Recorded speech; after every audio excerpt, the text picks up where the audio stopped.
Bonjour à tous et à toutes. Je m'apprête à vous délivrer un message très important à mettre dans toutes les têtes, car j'en ai marre d'entendre ici et là n'importe quoi sur Lois Lane.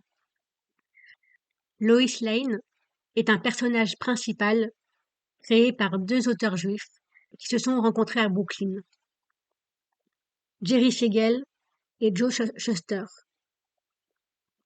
DC Comics ne sont que les éditeurs qui ont les droits.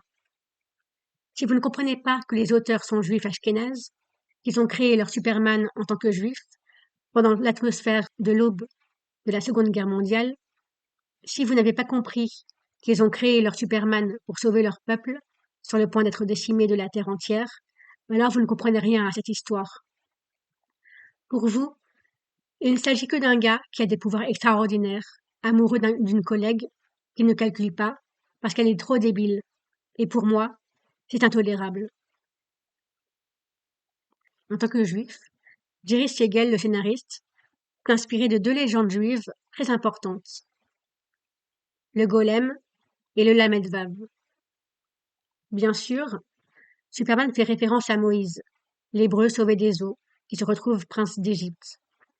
Mais Superman est le symbole même du golem, qui a été créé pour sauver le peuple juif des menaces et des pogroms. Et Lois Lane dans tout ça? Elle n'est pas juste un personnage de faire-valoir, figurez-vous. Bien au contraire. Si les gens pouvaient arrêter de voir Superman comme le seul héros de cette histoire. J'aime beaucoup Superman en tant que héros. Mais Lois Lane est l'héroïne essentielle de cette histoire. Si elle n'était pas là, il ne serait pas là. D'ailleurs, ce n'est pas pour rien que les auteurs l'ont appelée Lois Lane. Comme tout créateur d'histoire qui se respecte, le scénariste Jerry Siegel a donné un nom significatif à ses personnages. Et Lois Lane en est le symbole. Lane veut dire le chemin en anglais. Donc, c'est elle qui guide. Pourquoi guide-t-elle? Pourquoi ce qu'elle pense et ressent est si important pour Superman Clark Kent? Eh bien, parce qu'elle n'est pas une simple collègue de travail qui l'apprécie en train de boire du café. Lois Lane est la Lamed Vav par excellence. Une personne en apparence ordinaire qui est en fait tellement extraordinaire qu'elle change le monde. Et cela sans demander de félicitations. La série Smallville est la seule qui fait état de son importance. Et encore, ce n'est pas très bien compris par les spectateurs apparemment. Le fait est que ce n'est pas pour rien que Clark Kent est le collègue ou stagiaire de Lois Lane. Lois Lane est le personnage principal de l'histoire de Superman.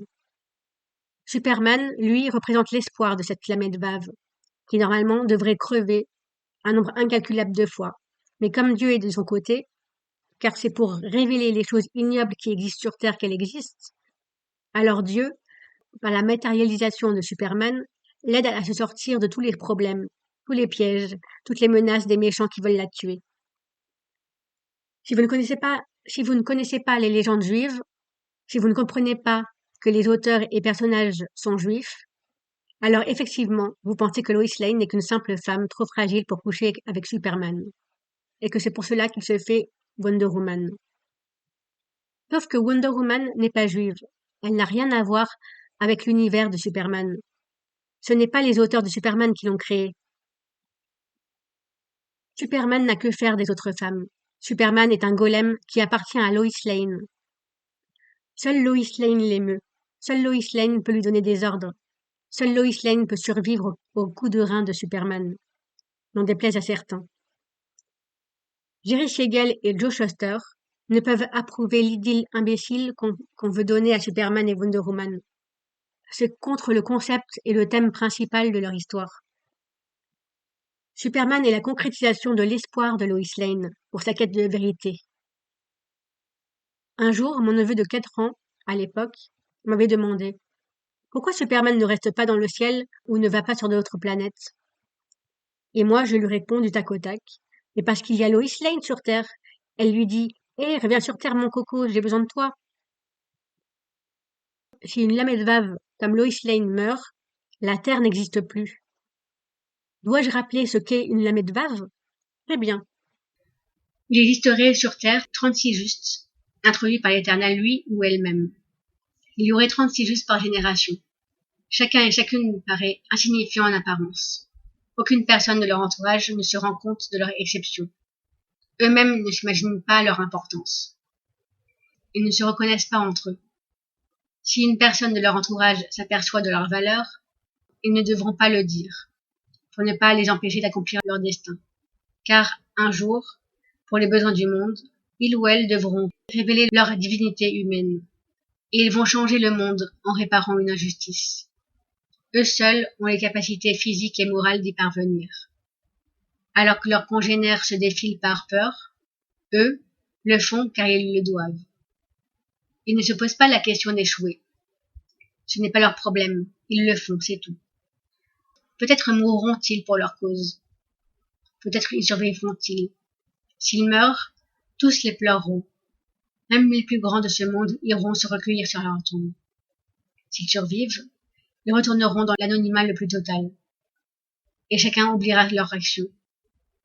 Si un des justes meurt, à sa mort, le Lamedvav s'assoit à côté de l'Éternel. Ce dernier lui demandera « Alors, comment ça s'est passé ?» Alors la terre s'arrête de tourner. Les volcans se réveillent. La terre tremble. La guerre ravage. Puis, lorsqu'il se calmera, l'Éternel refera descendre sur terre un remplaçant. Car il faut bien 36 justes pour que la terre tourne. Lois Lane est donc bien un personnage extraordinaire, une Lamedvav. Vous ne venez pas me dire maintenant qu'elle est un personnage lambda de Superman.